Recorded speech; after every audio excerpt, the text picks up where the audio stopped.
Al pie del Ávila majestuoso, a 920 metros sobre el nivel del mar, en un valle de verde geografía que se abre de este a oeste, surge Caracas, la capital de Venezuela.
And now, our feature presentation.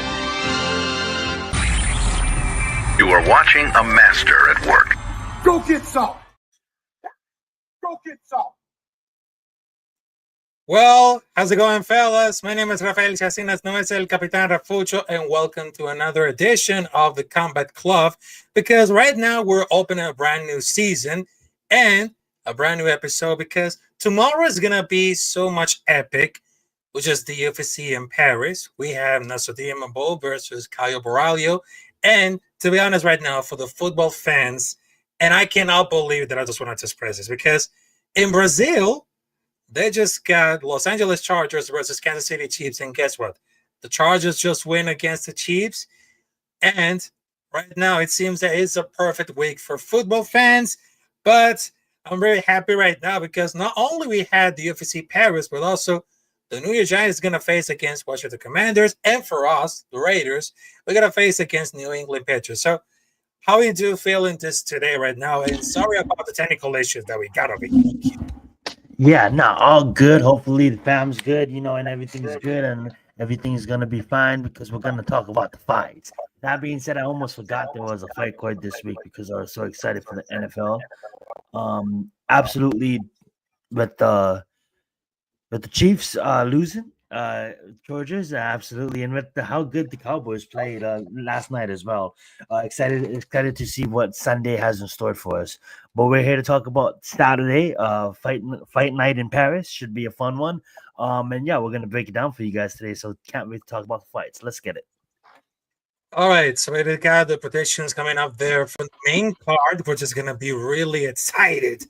And to be honest, right now, it's gonna be like really happen because I know this is gonna be like really excited for us, and it doesn't matter what it happens right now.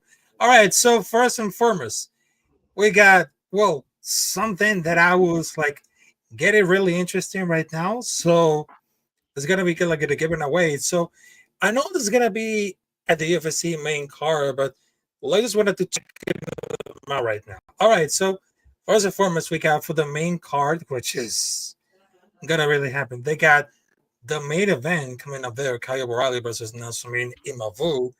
But also, we got important fights that everything's gonna be like really happen. A lot of it at this one. So first and foremost, we can talk about the first one on the main card, which is gonna be really happen. First and foremost, we got William Gomez versus Robert Ruchala. I know it's gonna be really important because William Gomez versus Ruchala. I mean, what can I tell you about this fight now? I mean, those guys. I mean, they're gonna be really excited.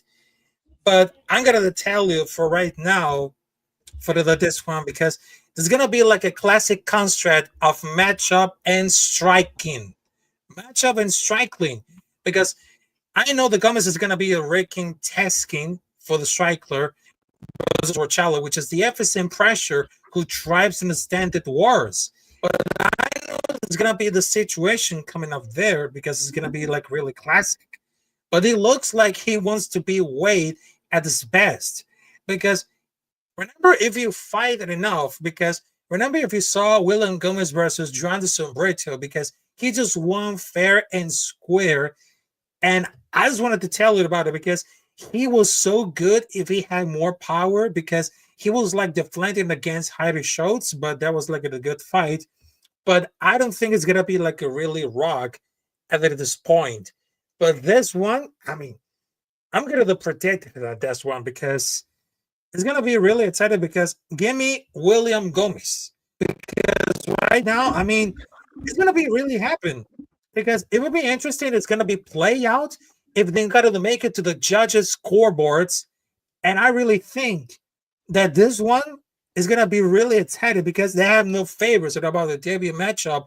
But I'll be outside with a former KSCW champion to take advantage of the spotlight, and they wanted to pull up the upset. Yeah, I'm gonna agree. I think Gomez got this one in the bag. Not only is he's the hometown favorite, he's from France. He's gonna have the crowd on his side. But not only that, he is 4-1 in the UFC, and his last fight it was against top level competition, not high level competition, just more than what he could handle. And he did go down to a decision in that fight. I don't really know that much about Robert. All I know is he is gonna be making his UFC debut. I can't really judge on his resume. Don't really know anybody that he has fought. With that being said, I'm just gonna go with the more established, more UFC veteran in Gomez. And I'm just gonna pick Gomez by decision. Yep, there you go. Right now, there you go. Mm-hmm. All right, so next stuff, I think it's gonna be like a really interesting right now. But this is gonna be like always. They're gonna do like the fight night in Paris because everybody thought it's gonna be like a night of champions, but this one, I mean, there's 3 double champs, 10 regional champs to set up out of the fight, because I know that Europe is an area where the UFC has really struggled for the last few years. So it's like a great decision, like to make an investment on the continent, which is I really understand that it's gonna be like really happen at about like this night. But here's the thing about it. Here's the thing, because I know it's gonna be like a lot of things gonna happen. So next up, we got Patricia Pitbull versus Losin Kita. Now, for the Pitbull, I know he's got a name implies, but he's like a dog in the key where he was, because he's not that dog anymore, because he used to get on the pocket, but he's gonna throw the combinations, but also he was just like pushing on the face and on the pressure, but he's okay with the wrestling. I mean, Pitbull is 38 and he doesn't not fight that it used to before. He slowed down heavily. But the other side is Losin Kita. He's an upcoming prospect with 16 wins and 1 lose record. and that loss be an injury. And I know a lot of He people. missed weight. He missed weight. The pit case up missed weight, so that fight was canceled. Yeah, but also it was canceled. But Yeah. all right, so I know this is gonna be like really canceled, but also we got another one, which is Modesto Buscascas versus Paul Craig. Now this one is gonna be really interesting because Paul Craig doesn't really get cross striking, but it does throw hard shots occasionally. He know how that makes he can get a submission, but also he's 37 years old, and he lost for these last fives. Then Modesto's is 31. Wrestling up in his game with more technical approach, but it's not very shy to point it and land something big. But it also had the controversial pose that he wants another strikes. He can definitely come with him better. So give me Modestos Cascos at the first round via knockout because I know he really go for the distance, but the clinch game is on point with Vistos Buscascas. Yeah, there's going to be a matchup with two UFC veterans. You know, we got Swiss coming in at a 6-4 record in the UFC, 18-6 overall. We got Paul Craig 9-1 with 17-9 overall. That being said, I expect Picasso to come in and look clean, utilize his powerful kickboxing, his leg kicks, his long strikes. Absolutely what Raphael said, utilizing the clinch, avoiding that grappling scrambles that Craig has to offer. You know, Craig wants to get him to the ground. He wants to pull that big submissions, but I don't think Picasso is gonna be able to Paul Craig is going to be able to do that because I think Picasso is going to control the fight, keep it as his distance. I do have Picasso as knockout, but I have it later on in the fight. I'll say round 3, Picasso knockout. Could be yes, there you go right now. Mm-hmm. Yep. Also, we got another one, which is Boladi Oki versus Mason Jones. Now, this is going to be like a straightforward match. Oki throw loaded combos, which is the actually occasional takedown he maintains the need to make some changes to order to moving off the ladder because he has indeed power, but his striking is very stiff, not very fluid at all because he has issues against Michael Aswell as the comparative fight. Mason Jones is very similar because he doesn't have better defensive to have more power enough to pick it up as winner. So I know it's going to be like a straight war, but he also has to make a chance for the clinch power, which is not very impressive at all, but it's going to be like in a more confident when it comes to ground and pound. So give me Mason Jones. I don't know, it's going to be like a decision, but he needs to get it. Yeah, I got Mason Jones by decision too. I think Jones has pace, he has wrestling, he has the grind, he has the combat, the combat tightness. He's gonna get into box. He's gonna get in the box. He's gonna box you up. Oki, he does have the ability to land that big blow. He's gonna come out there. He's gonna reach for a big shot early. I don't really think he gets it. I think obviously Mason controls the distance, keep himself outside of the danger zone, and he can outwork Oki. So give me Jones. I think he consistently has a steady pace, and he forces Oki to fight his fight. So give me Mason Jones by decision. Oh yes, there you go right now. All right, so next up we got Austin Danis versus Mauricio Ruffi. Now I just wanted to tell it about this guy, which has been Austin Danis. Have you ever seen all over the performance right now? But Austin Davis, he has mediocre striking, and the only reason he has highlights because he was against an upcoming prospect because he imposed his opponents with the takedowns and submission threats. In his last fight, he looked very awful. Then a striking immediately won because it was like at a low level against which he should finish in the first round. But Mauricio Ruffi has it all. Great striking, good footwork, shoulder rolls, side step, it does the variety kicks. I believe in the takedown defense, and I know the fighting nerves always come with the game plan for any matchup.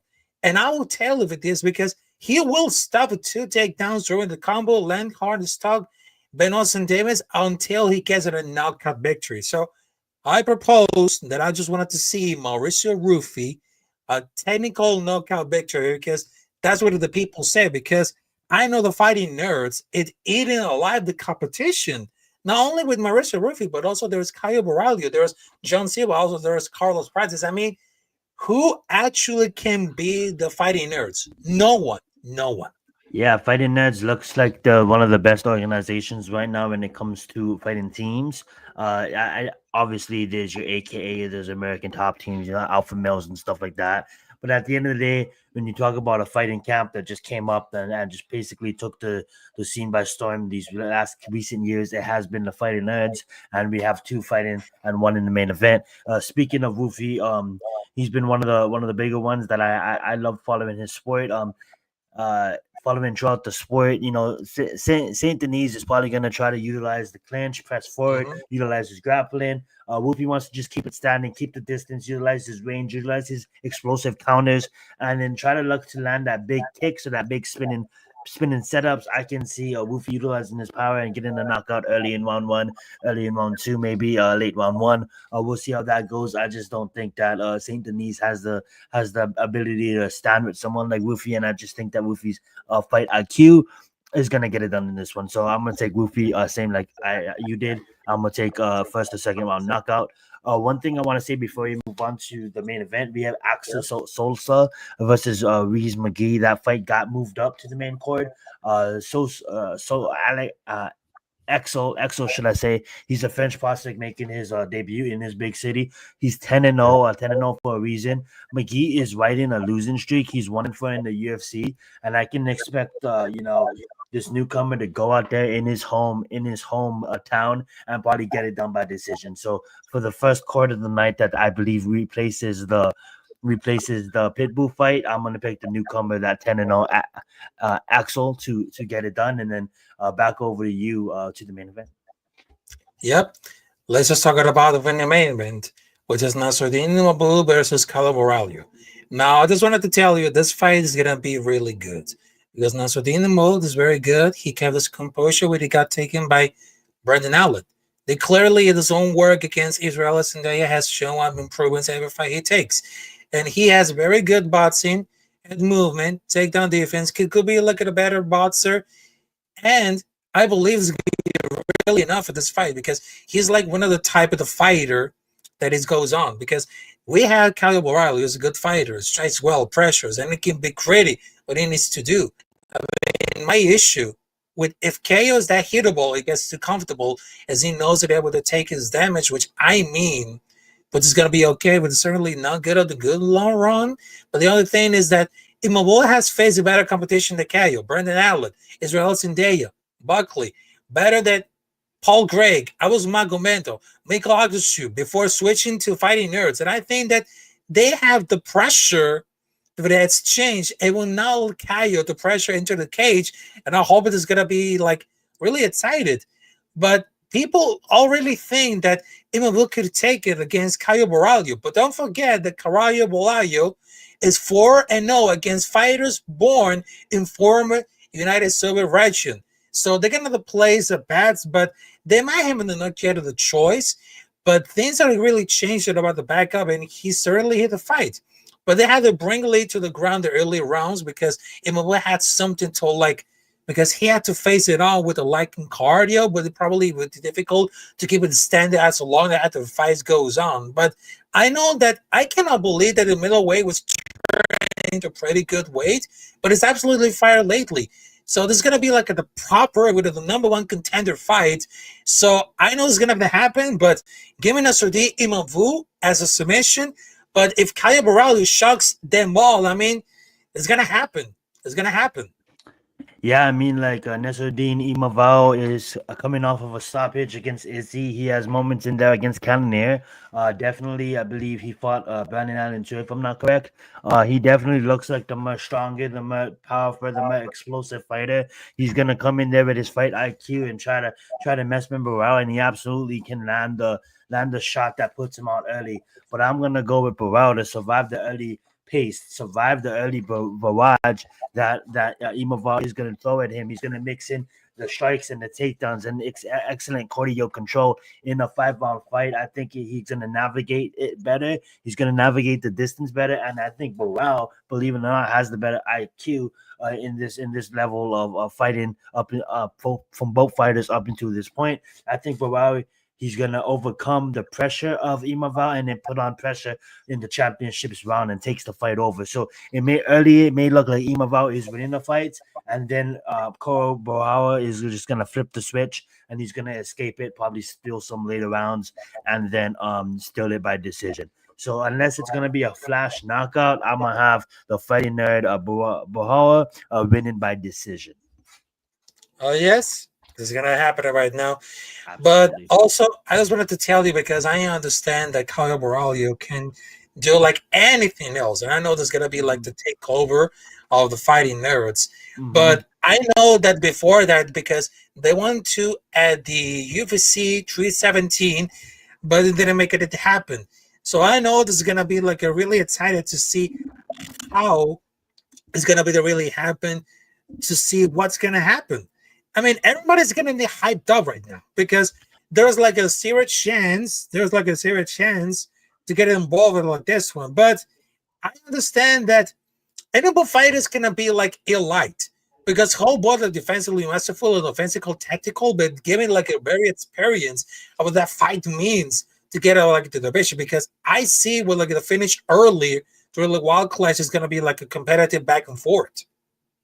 Yeah, I mean, like I'm not gonna dismantle the ex champion, but I've been dismantling the ex champion. I mean, like dismissing, should I say? I mean, like we all had Chimaev winning that fight, and Chimaev won that fight, and Chimaev is the champion. But I think outside of Chimaev, I think Imavao and Boa is right up there.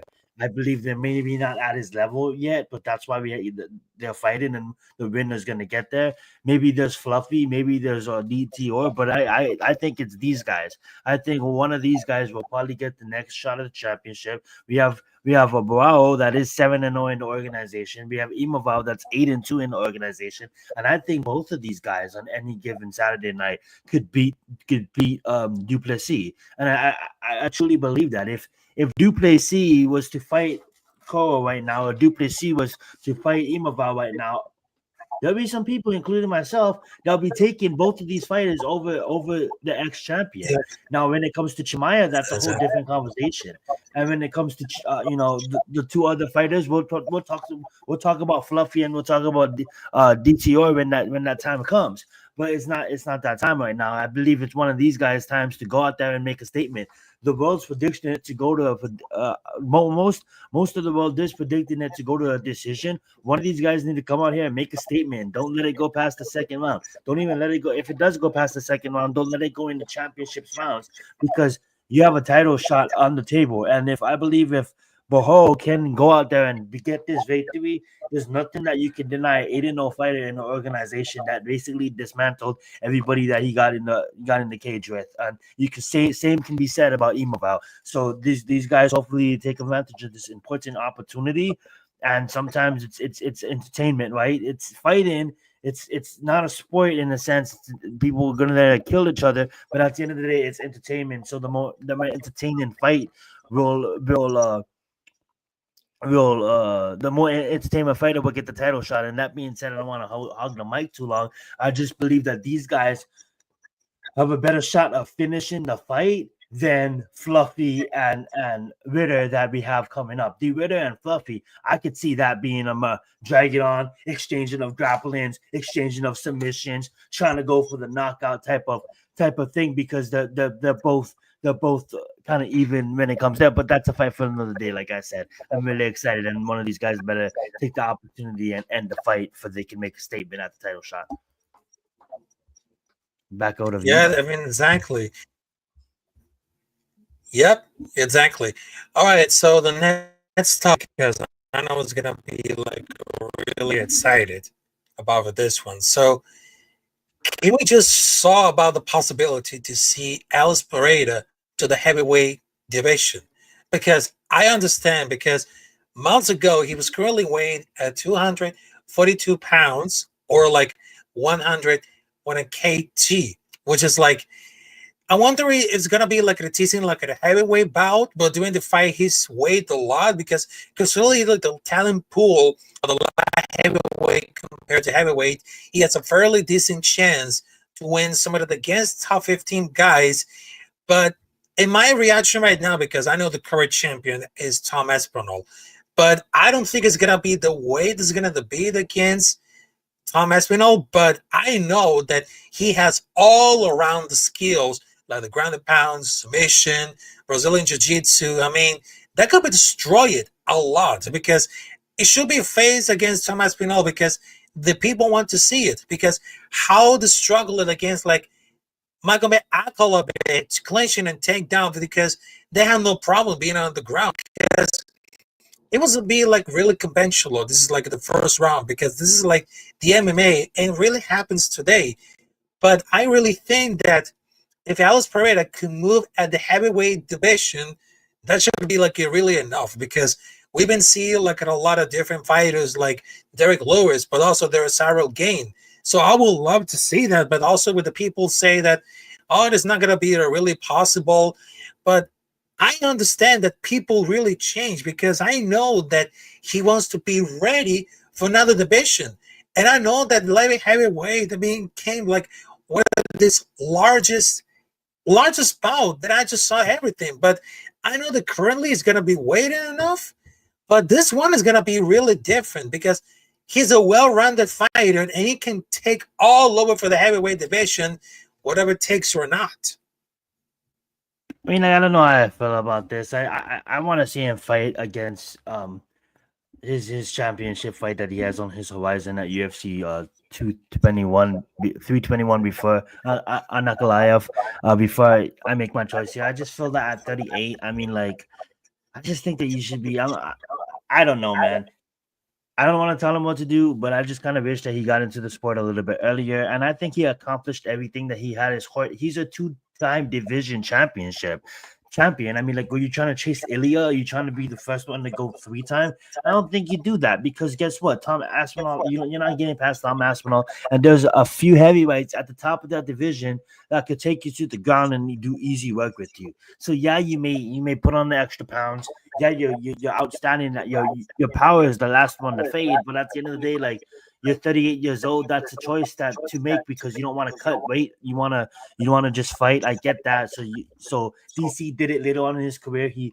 Fighters, they all do it later on in their careers. Max Holloway's doing it. Everybody's doing it. Or they move up a weight class. But at 38, I mean, like, I don't know, man. Like, maybe he beats Tua. Maybe he beats like I'm looking at this heavyweight division and it's as good as Alex has looked in the past. This is a middleweight, guys. It's a middleweight that bucked up to lightweight. That's obviously a true light heavyweight. But at the end of the day, I just don't think that I want to see Alex go out there and go on this losing streak when he could literally, like, say he loses this fight. Dude. I mean, like, you accomplished everything you could in boxing. You're a 2-time champion in the UFC. You literally was face of the organization for 3 years. That alone, some people can't even be face of the organization for fucking 6 months. You were face of the organization for 3 fucking years. I just think that if he loses against Ankalaev, I can't even say his name, but I say he just rides off into the sunset, bro, and just retires. Maybe he has one more final fight against a shitty fucking heavyweight. But I mean, like, who are you gonna put him against? Like, I guess if Cyril Gane loses, you can put him against Cyril Gane. And, like, I don't know, man. Sergey, I think, takes him down. Obviously, Volkov takes him down. Curtis Blades is probably going to look to take him down. Jolton Omega's, like, take the guy down. And easier said than done. But I don't know, man. I don't know. Yeah, I think this is going to be, like, it really happen. But I've been seeing, like, a lot of persons because I understand that some of the debations coming up there that it really happens like they had to do, but it actually had to do like it's something about for like the UFC debations. And to be honest, right now it seems that it wants to do it, but I know this is gonna be completely like elite or something like that. But they just wanted to have like the hype up because all of it for 1 year, who's gonna be like the toughest division like that all time? Because there's flyweight, there's bantamweight, there's featherweight, there's lightweight, also there's middleweight, there's light heavyweight, there's heavyweight. But if you look at it, say at the 2000, light heavyweight was the main division of the UFC because you had the veterans like Couture, Tito, Belfort, Liddell. You had the pride guys like Rampage, Shogun, like the Ultimate Fighters like Rashad Griffin and talent with Lyoto Machida and Jones. That was like really wild. And years ago, I mean, it was like really too hard to judge because they have changed so much. Probably the featherweight because they just give me like Islam, Oliveira, Conor, Khabib, Poirier, Gaethje, Alvarez, Ferguson, Pettis, and a couple more because it's an insane lineup. But all of the time, I mean, the toughest division is lightweight and welterweight because currently bantamweight is the most stacked. And I know the lightweight is the toughest to become a champion because how good was it the top five is? Because at one point, if it's going to be better or it's going to be worse. But the young contenders have the young time entry. You can really appreciate about these previous bets on those divisions. I absolutely agree. I mean, like I look at heavyweight. Tom Aspinall is going to rule that division until John Jones gets his act in place, and if they do make that fight at the White House, that comes then. You look at light heavyweight, that division is pretty sealed. You know, you look at middleweight, it's fun, but let's just be honest. I mean, like I don't see anybody beating Chimaev in the near future. Welterweight, lightweight, and featherweight. That's where the fun fights be at. You know what I'm saying? We don't know. We have so much fun fights at welterweight to make at lightweight, to make at featherweight, to make flyweight. Joshua Van versus Pantoja. That's gonna be fun. There's a lot of young, hungry fighters waiting in the ring on that one. And in bantamweight, you know, that's a division where Moab, absolutely a machine. And some people will be like, hey, how can you say that about Tom Aspinall and not say that Moab? Yeah, I'll say that about the bantamweight division. Moab has that division sealed, and unless a contender emerges that is really suitable of we can really pick them. But right now, I mean, like looking at the top 10, Moab's dusting most of that competition. I know we got that Corey Sandhagen fight coming up. Can't wait to see that one. But overall, you know, that's getting back to the point that you originally made. That's why with Alex, I mean, like you're gonna be 38 when you fight this one. You're gonna be 39 when you make your debut at heavyweight. It's like, what's the point? You know what I'm saying? Like, I'm just saying. I mean, like, what's the point? I don't see the point. I mean, like, you're not gonna get a championship fight off the bat. I mean, like, now maybe you come out there and now it's different if you come out there and you beat, and now you're a light heavyweight champion, and now you'll be like, you know what? I want to retire. I want to wait. I want the winner of Tom Aspinall versus Shogun or whatever the fuck. You know what I'm saying? If you do something like that, then okay. But like, I don't even see him getting past Magomed the second time. But I'm just bagging on right over to you. Yeah.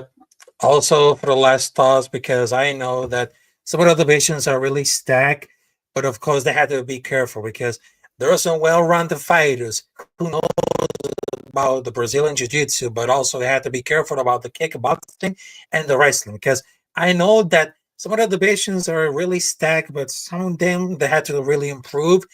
But I have to be honest right now. I mean, some of the divisions are really good, but some of the divisions they need to improve, and they need champions with great athleticism, with great skill that can change at all. So I just wanted to tell you, thank you very much to having us at another episode of the A bold prediction real fast. Yep. I have a bold prediction real fast, and this is the bold one. At the end, because this involves Islam not holding a championship. Okay. At the end of 2026, going into 2027, we will have 4 divisions with undefeated champions. Okay, the champion of the, and we're gonna clip this. We're gonna come back to it. Okay, the champion of the featherweight division is gonna be Leon Murphy. Wow. The champion of the lightweight division is gonna be Ilia Topuria. The champion of the welterweight division is gonna be Shakarat Rakhmonov. That he's gonna take the belt off of Islam. Okay. And then I can see that. I can see that. Yes. I mean, I love it. I love it. We're undefeateds. It's time. It's the new generation. Time of the undefeateds. I love it. I love it because I want to see undefeated champions getting the belt and let the justice bring it. I love it. I love it because we want to see a brand new generations coming up there for UFC because I understand that some fans they call boring or tired, but we want to see a younger generation because we want to see undefeated fighters climb it to the top to win in those championship belts that everyone they're dying for because I know it's about skill, about mentality, and of course, you gotta wake the fuck up, choose violence, and win it all. Absolutely, man.